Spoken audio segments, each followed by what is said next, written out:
আসসালামু আলাইকুম। আমি কমলনগর থেকে বলছি। মেঘনা নদীর তীরে স্থান হচ্ছে মোল্লা মার্কেট। এটা হচ্ছে চর লরেন্স ৩ নং চর লরেন্স ইউনিয়ন এবং সাথে আছে মার্টিন ইউনিয়ন। এই অঞ্চলে বন্যায় ঘর বাড়ি ডুবে গেছে। এই দেখেন বন্যা মানুষের, এটা হয়েছে ঘর, এগুলো হয়েছে ঘর। এই দেখেন এই ঘর, এই ঘর বন্যায় অনেক কষ্টে আছে। এই মানুষ সব ঘর বাড়িতে উঠে গেছে শক্তির তাণ্ডবে।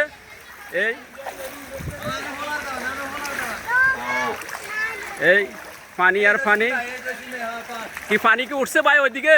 পানির কথা বলে লাভ নেই, পানি যে অবস্থা বাড়তেছে রাত্রে মনে হয় ঘর সারি বাইর জেল লাগবে, তাই নাকি? হ্যাঁ, এতে এক লোক বলতেছে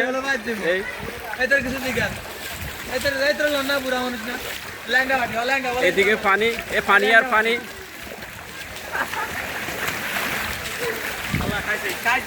পানি আছে ওইদিকে, পানি আছে, হ্যাঁ আছে।